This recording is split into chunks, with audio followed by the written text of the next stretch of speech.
बिहार का चुनाव सिर्फ एक राज्य का चुनाव नहीं बल्कि इंटरनेशनल मुद्दा बन गया।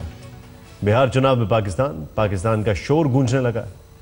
बिहार चुनाव की चर्चा सरहद पार पाकिस्तान में भी हो रही है। बीजेपी नेताओं ने वोटरों से कहा है कि अगर उनकी पार्टी हार गई तो पाकिस्तान में आतिशबाजी होगी, इसलिए असली दिवाली मनानी है तो बीजेपी को जिताओ। बस इसी बात ने बिहार की सियासी आग में घी का काम कर दिया।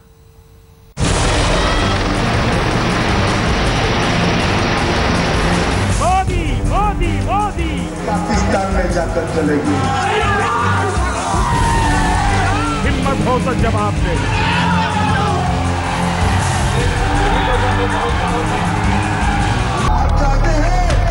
बिहार के चुनाव में अब पाकिस्तान गूंजने लगा है।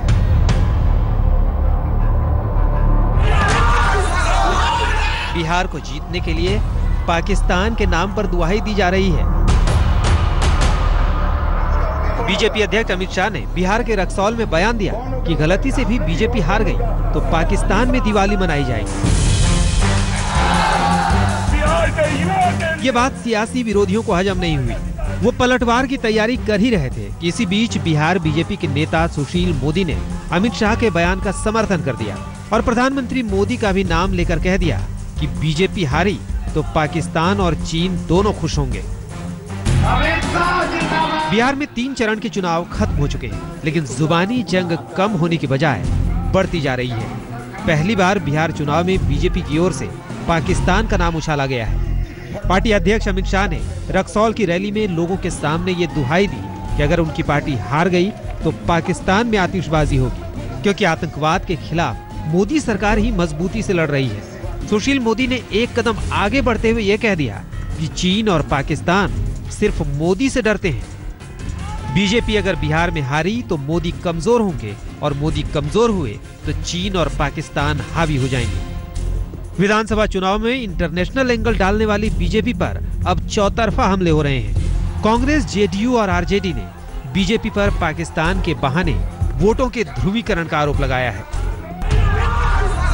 1 नवंबर को बिहार में चौथे चरण की वोटिंग होनी है। ऐसे में बीजेपी ने पाकिस्तान का नाम लेकर एक नई सियासी बहस को हवा दे दी है। भले ही बीजेपी इसे महज सही वक्त पर दिया गया सही चुनावी बयान बता रही है, लेकिन सवाल ये है कि बिहार के आम आदमी को पाकिस्तान और चीन का डर दिखाकर वोट मांगना कितना सही है। गणेश शंकर, सुजीत झा और जितेंद्र बहादुर सिंह के साथ आज तक ब्यूरो। बिहार चुनाव में बीजेपी ने पाकिस्तान का नाम लिया तो सरहद पार भी चर्चा होने लगी। बीजेपी अध्यक्ष अमित शाह को लेकर पाकिस्तान के न्यूज चैनल्स में खबरें चलने लगी। कहा गया है कि बीजेपी पाकिस्तान के नाम पर वोटों के ध्रुवीकरण करना चाहती है। सरहद के उस पार से लेकर इस पार तक बिहार चुनाव पर नए तरीके का घमासान शुरू हो गया। बिहार चुनाव का आधे से ज्यादा खेल निपट चुका है। चौथे चरण की वोटिंग के लिए जनता तैयार है और नेताओं की धड़कनें तेज है। हार जीत के सियासी गणित के बीच इस बार बिहार में जिस अंदाज में चुनाव हो रहा है वो पहले शायद ही कभी देखा गया हो।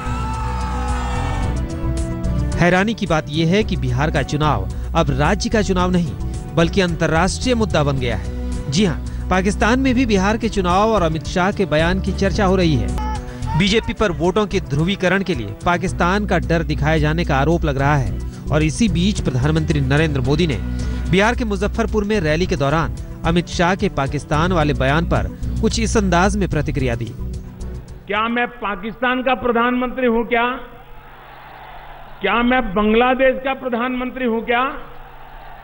क्या मैं श्रीलंका का प्रधानमंत्री हूं क्या? मैं हिंदुस्तान का प्रधानमंत्री हूं कि नहीं हूं? बिहार हिंदुस्तान में है कि नहीं है?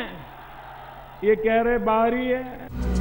प्रधानमंत्री के साथ साथ बीजेपी नेताओं ने जिस तरह से बिहार चुनाव में पाकिस्तान के नाम का तीर छोड़ा है उससे सियासी विरोधी भड़क गए हैं। सबने एक सुर में बीजेपी पर निशाना साधा है। बिहार की सियासी जंग में इस बार नेताओं की जुबान की धार इतनी तेज रही कि सभी दलों ने एक दूसरे को चुनाव आयोग में चुनौती दी।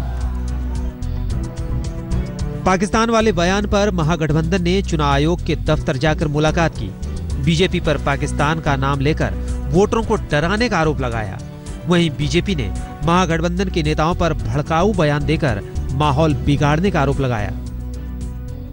वो जिस तरह के साफ सुथरे और मुद्दों पर आधारित चुनाव को कहीं ना कहीं बहकाना चाहते हैं और सांप्रदायिक रंग में रंगना चाहते हैं। बिहार की तरक्की और सबके विकास के नाम पर शुरू हुई चुनावी जंग में राक्षस, नरपिशाच और नरभक्षी के बाद अब चीन और पाकिस्तान का जिक्र भी शामिल हो गया है। ये देखना दिलचस्प होगा कि इन बयानों का चुनावी नतीजों पर क्या असर पड़ता है। पटना से सुजीत झा और मौसमी सिंह के साथ आज तक ब्यूरो। बिहार चुनाव तमाम तरह से सुर्खियों में है। इसमें कई तरह के रंग देखे जा सकते हैं। बिहार के पूर्णिया जिले में लोग बॉलीवुड की धुन पर अपनी बात नेताओं तक पहुंचा रहे हैं। पूर्णिया जिले की एक खास जगह पर मौजूद लोगों से बातचीत की हमारे संवाददाता मनोज गहलोत ने।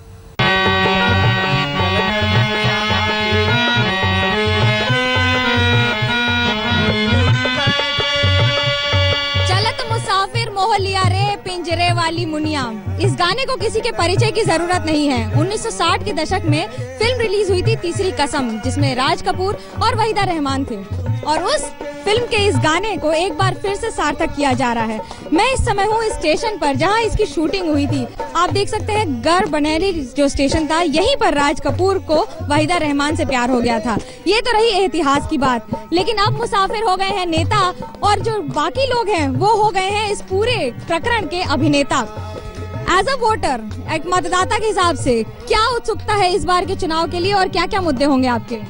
या इधर तो 5 नवंबर को मतदान होना है, मतदान तो जरूर करेंगे। और साथ ही यहाँ पे हमारी जो सड़कें हैं बहुत जर्जर है। एनएच तो बन चुका है, लेकिन इधर का गांव देहात से दूर देहात में जाए तो अभी भी बहुत कीचड़ में है लोगों को। लेकिन अगर बात करें स्कूल की, शिक्षा की, बाकी सारी चीजों की, तो क्या कहना है आपका? तो मैं तो कहना चाहूँगा बिजली पे, जो बिजली के बहुत सारे योजनाएं चली हमारे बिहार में, लेकिन कस्बा में कुछ नहीं हुआ। कस्बा में अभी भी लालटेन युग में जी रहे हैं। जो कस्बा वार्ड नंबर शहरी क्षेत्र होने के बावजूद भी वार्ड नंबर 17 में आज़ादी के बाद भी अभी तक बिजली नहीं मिला।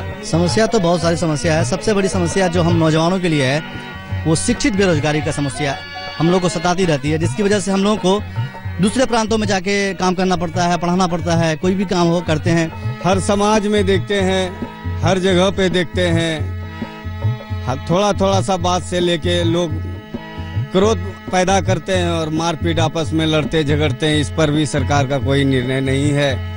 इसमें साथ देना चाहिए, थोड़ा गरीब पर थोड़ा निगाह रखना चाहिए, इस समाज को भी थोड़ा सा सुधार में लाना चाहिए। बहुत बड़ी बात है, बहुत बड़ी बात है, क्योंकि मुद्दे बहुत सारे हैं, समाज के लिए हैं। आखिरकार डेमोक्रेसी इसी का नाम है, गणतंत्र इसी का नाम है। लेकिन मैं इस समय हूँ इस स्टेशन पर।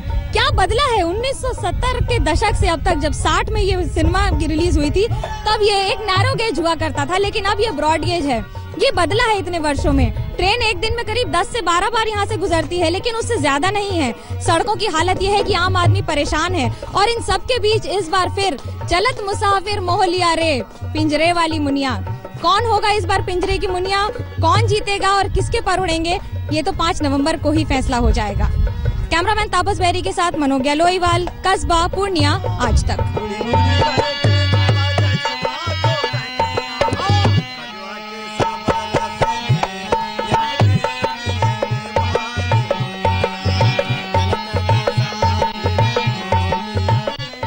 आप देखते रहिए आज तक।